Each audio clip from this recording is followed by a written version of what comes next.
semangat pagi, salam penuaian, salam terobosan. Senang sekali bisa bertemu lagi walaupun melalui Zoom. Terima kasih buat kesempatan yang diberikan kepada saya untuk boleh lagi sharing sebagian kebenaran firman Tuhan. Nah, saudara,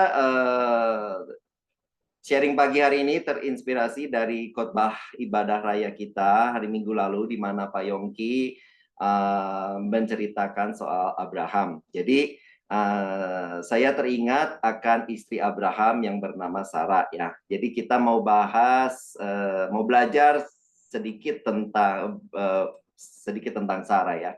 Sarah itu kan tadinya bernama Sarai, dan dia adalah seorang tokoh wanita yang sangat penting di dalam firman Tuhan, di dalam Alkitab. Bersama dengan Abraham, Sarai menerima janji Tuhan bahwa dia akan mendapat keturunan, dan keturunannya itu akan menjadi sebanyak bintang di langit dan juga sebanyak pasir di tepi laut. Itu ditulis di Kejadian 22 ayat 17. Nah, kita tahu bahwa Sarah ini adalah seorang wanita yang seumur hidupnya dia itu mandul. Tapi kita semua tahulah saudara, pada akhirnya ia menjadi ibu dari seorang anak yang bernama Ishak, yang merupakan anak perjanjian, yaitu anak yang dijanjikan oleh Tuhan. Nah, dari sini kita bisa pegang satu hal, bahwa Tuhan, pada saat Tuhan sudah berjanji dalam kehidupan kita, maka Tuhan itu sanggup menembus semua ketidakmungkinan, sanggup menembus semua ketidakmustahilan, dan janjinya itu ya dan amin. Artinya janji Tuhan itu tidak akan pernah gagal dan pasti digenapi dalam kehidupan kita. Ibrani 11 ayat 11 berkata, karena beriman, maka Abraham bisa mendapat keturunan dari Sarah, sekalipun Abraham sudah terlalu tua dan Sarah sendiri mandul. Abraham yakin bahwa Allah menepati janjinya. Nah, saudara, kemudian kita tahu setelah diberikan janji, Sarah itu juga harus pergi meninggalkan rumahnya, karena kan Tuhan menyuruh Abraham untuk pergi dari kampung halamannya. Jadi Sarah juga ikut sebagai istri yang baik. Dia ikut suaminya, dia meninggalkan rumahnya, dia juga meninggalkan kampung halamannya di Ur Kasdim. Dan bersama dengan suaminya Abraham, dia pergi menuju ke masa depan yang buta, saudara, yang nggak tahu apa yang akan ada di depan, yang nggak ada gambarannya sama sekali. Yang pasti ya Sarah pasti mengalami, mungkin dalam hatinya berkecamuk, nggak ketidakpastian, mungkin dia juga mengalami kekecewaan karena dia harus meninggalkan semua, ya kan? Mungkin dia juga bertanya-tanya apa yang akan terjadi di masa yang depan, apakah ada bahaya di masa depan. Tapi sebenarnya di belakang layar kita tahu bahwa Tuhan itu sedang bekerja, sedang membentuk iman dan karakter dari Sarah ini, saudara. Nah, kita tahu pada akhirnya Sarah itu diubahkan, ditransformasi oleh Tuhan. Sarah diubahkan cara berpikir dia, ditransformasi oleh Tuhan, bukan cuma pikirannya, tetapi hatinya juga ditransformasi, diubah, dibentuk oleh Tuhan. Nah, Sarah pada saat dia menerima janji Tuhan untuk mempunyai anak, dia itu juga Alkitab mencatat dia itu seperti mengalami keraguan, dia mengalami ketidakpastian, saudara. Kemudian setelah Tuhan berjanji, dia tunggu, dia imani, dia tunggu. 1 bulan berlalu, 2 bulan berlalu, 1 tahun berlalu, 10 tahun berlalu, 20 tahun berlalu, dia tidak melihat apapun, saudara. Akhirnya dia mengambil keputusan sendiri. Dia bilang kepada Abraham, engkau tahu bahwa Tuhan tidak memberi aku melahirkan anak. Karena itu Sarah memberikan hambanya yang bernama Hagar kepada Abraham. Dan dari Hagar lahir seorang bayi yang bernama Ismail. Nah, kemudian waktu berjalan terus lagi kan. Kemudian selama dalam waktu berjalan itu, Tuhan itu udah datang menegaskan lagi janjinya bahwa mereka akan mempunyai anak. Sarah dan Abraham akan mempunyai anak. Sampai Tuhan datang lagi, meneguhkan janjinya lagi, sampai dikatakan Sarah sudah menjadi tua, dan bukan menjadi tua aja, tapi dia juga mati haid, saudara. Sehingga pada saat Tuhan datang lagi, menegaskan lagi janji Tuhan, di dalam hati Sarah, Sarah tertawa. Dia mentertawakan apa saudara? Dia mentertawakan janji Tuhan.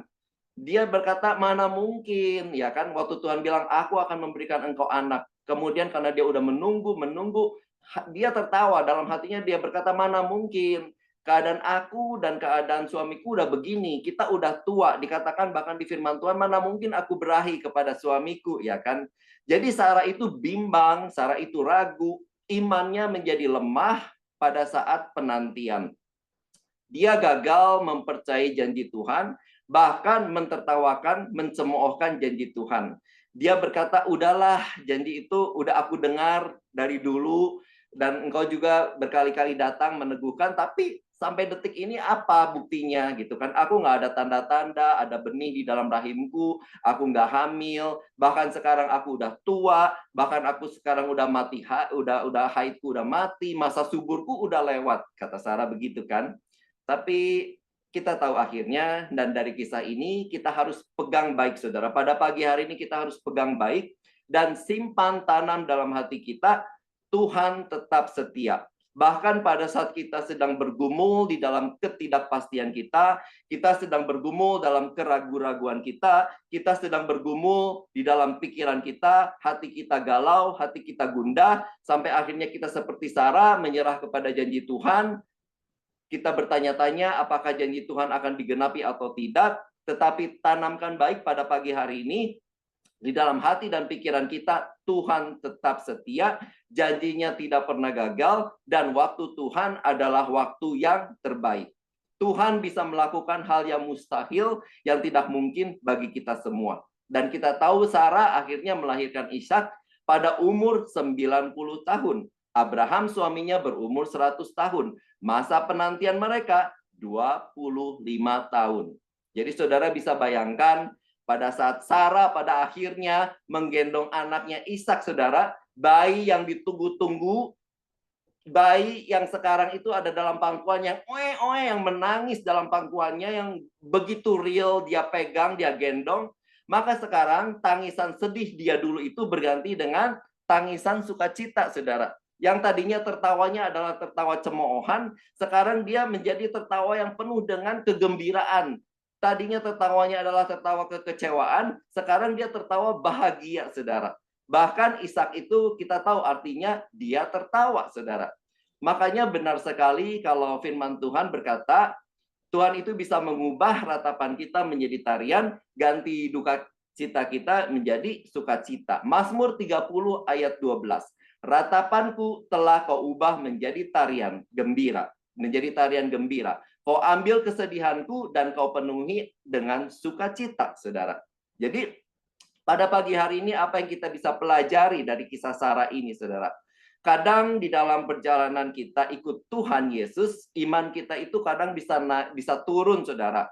Kita bisa jadi lemah, kita bisa jadi tidak stabil, kita bisa mengalami keraguan, karena kita melihat kenyataannya, fakta, dan kondisi di sekeliling kita itu nggak mendukung dengan apa yang kita dengar dari khotbah, dari janji Tuhan, mungkin secara personal kepada kita, saudara. Tapi kita harus ingat baik bahwa fakta atau kondisi yang kita alami, walaupun secara kasat mata kita lihat semuanya itu benar, keadaannya buruk, keadaannya buntu, keadaannya seperti nggak ada jalan, keadaannya seperti mustahil, tapi saudara itu adalah fakta, itu bukan kebenaran, ya kan? Karena fakta itu bisa berubah, saudara. Nah, faktanya 2 hari yang lalu di New York itu hujan deras, ya kan? Sampai beberapa sapoi itu kebanjiran. Tetapi hari ini faktanya kita lihat cerah, saudara, ya kan? Nggak hujan. Fakta itu bisa berubah, tetapi kebenaran firman Tuhan itu sifatnya adalah tetap dan kekal, dan yang harus kita pegang itu adalah kebenaran, bukan fakta, saudara. Tetapi kita sering, iman kita lemah, iman kita gugur, karena kita sering melihat fakta, saudara, dan kita tidak pegang kebenaran. Oleh karena itu, saudara, apapun keadaannya, kondisinya, tetap kita itu harus memilih untuk percaya kepada Tuhan dan kepada janjinya, dan kita percaya bahwa Tuhan itu akan turut bekerja dalam segala hal untuk mendatangkan kebaikan buat kita. Tetap memilih percaya kepada Tuhan, walaupun segala sesuatunya tampak mustahil, tetap memilih percaya kepada Tuhan, walaupun keadaan di depan kita sepertinya buntu. Tetap bersyukur kepada Tuhan, karena alasan kita bersyukur, firman Tuhan berkata bahwasanya Ia baik selama-lamanya, Ia baik. Jadi kita bersyukur bukan karena keadaan kita baik, kita bersyukur bukan karena keadaan kita oke, kita bersyukur karena faktanya apa, saudara? Karena kebenarannya adalah Tuhan adalah baik, saudara. Jadi ketika kita mengalami ujian dalam kehidupan kita, maka kita itu bisa memilih apakah iman kita itu mau tambah kuat atau kita menjadi ragu dan bimbang, ya kan? Di gereja kita pada saat mendengar firman Tuhan dikuatkan, saudara.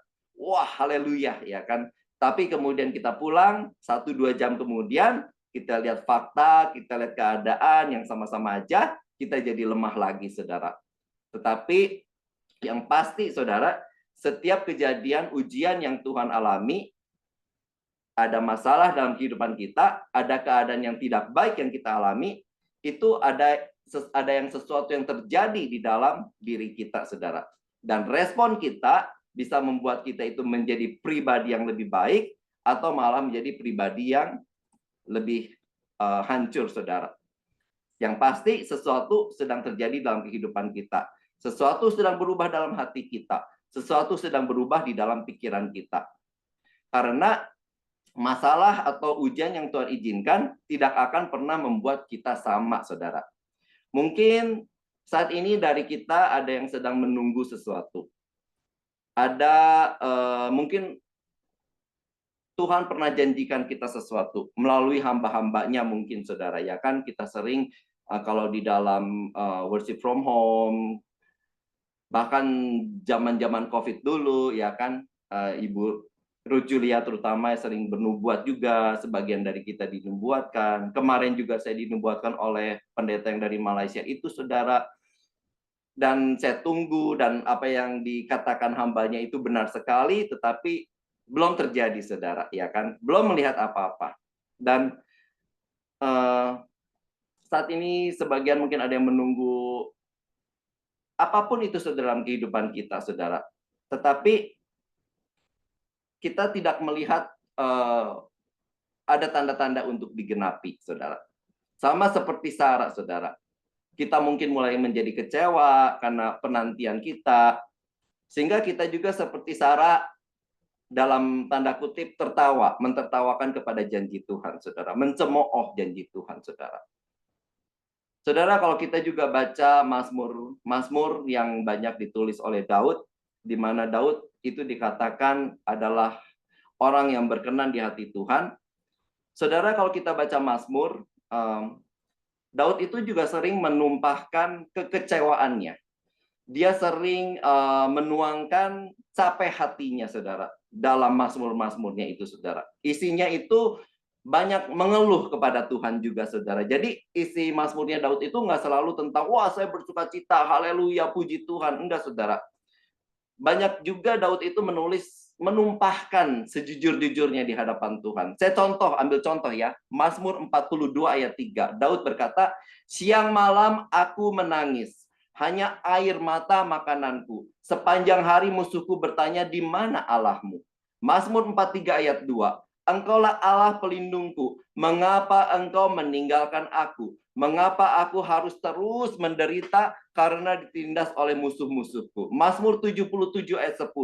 Lalu aku berkata, inilah yang menyakiti hatiku, bahwa yang maha tinggi tidak berkuasa lagi. Oh, bayangkan, saudara. Sampai Daud berkata yang maha tinggi tidak berkuasa lagi, saudara. Itu ditulis oleh Daud, terbuka, jujur, apa adanya, apa yang dia rasakan, apa yang dialami, saudara. Itu firman Tuhan itu kadang saya kagum ya, karena firman Tuhan itu benar-benar kayak benar-benar open, jujur. Mereka menuangkan apa yang dialami oleh tokoh-tokoh yang dibentuk oleh Tuhan di dalam firman Tuhan, di dalam Alkitab. Daud berkata, yang maha tinggi tidak berkuasa lagi. Daud loh yang pernah mengalami kemenangan atas Goliat di masa mudanya. Daud yang waktu masa remajanya bertarung melawan beruang dan singa, dan dia berkata di depan musuhnya orang Filistin, ya kan, membela nama Tuhan yang besar. Sekarang dia pada saat dia galau hatinya berkata, di mana udah nggak ada kuasanya lagi, saudara. Kenapa sih kisah-kisah ini ditulis, saudara, di dalam Alkitab? Karena Tuhan itu mau mengajar kepada kita, Tuhan mau menunjukkan kepada kita bahwa kita itu juga bisa mengalami yang namanya masa-masa putus asa, di mana kita ada juga masa-masa down. Semua orang juga bisa mengalami masa-masa sulit. Semua orang juga bisa kadang-kadang bertanya, mana janji Tuhan, mana kuasa Tuhan. Semua orang juga bisa merasa capek, bukan capek karena kita olahraga, bukan capek karena kita maraton, tetapi hati kita ini loh capek, saudara. Hati kita ini capek, saudara. Tunggu janji Tuhan, mungkin tunggu terobosan yang Tuhan janjikan, saudara. Jadi capek. Dan kalau hati kita jadi capek, ada orang yang jadi sensitif, ada orang yang semangatnya jadi padam, ada orang yang gampang emosional, macam-macam, saudara. Nah, sekarang kita lihat sendiri, saudara, dari Tuhan Yesus waktu dia masih hidup, saudara. Nah, ini di Markus 14 ayat 34, firman Tuhan mencatat, ini adalah saat di mana Tuhan Yesus itu udah akan disalibkan, saudara. Nah, Tuhan Yesus itu kan berdoa, saudara. Kemudian dikatakan firman Tuhan, ini kata Tuhan Yesus, hatiku sedih sekali, kata Tuhan Yesus kepada murid-muridnya. Rasanya seperti mau mati aja. Tinggallah di sini dan berjagalah. Jadi, saudara, pada saat kita kecewa dan takut, Tuhan juga mengerti keadaan kita karena Tuhan juga sudah mengalami rasa takut dan kecewa itu, saudara. Tuhan bilang di dalam firman-Nya, Tuhan bisa merasakan kelemahan-kelemahan kita, saudara. Murid-murid Tuhan Yesus juga pada waktu itu melihat, bisa dengan sangat jelas melihat Tuhan Yesus itu begitu ketakutan, begitu gentar, saudara. Tuhan Yesus sendiri mengakui, saudara, aku sangat sedih, seperti mau mati rasanya, kata Tuhan Yesus. Nah, memang sih kalau kita ditanya orang, ya kan, atau seperti kita selalu berkata, apa kabar, luar biasa baik, ya kan.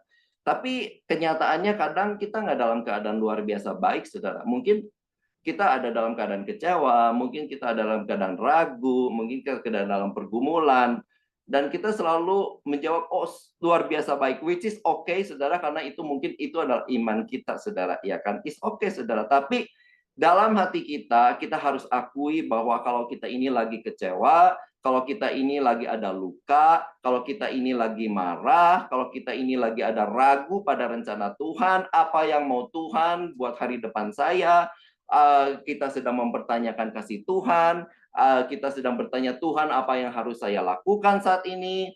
Nah, kita lihat lagi Tuhan Yesus. Apa yang Tuhan Yesus lakukan pada saat dia sedang sedih, galau, ragu itu, saudara. Markus 14 ayat 36, Tuhan Yesus berkata, ya Aba, ya Bapa, tidak ada sesuatu pun yang mustahil bagi Bapa, angkatlah penderitaan ini daripadaku, hanya janganlah mengikuti kemauanku, melainkan kemauan Bapa.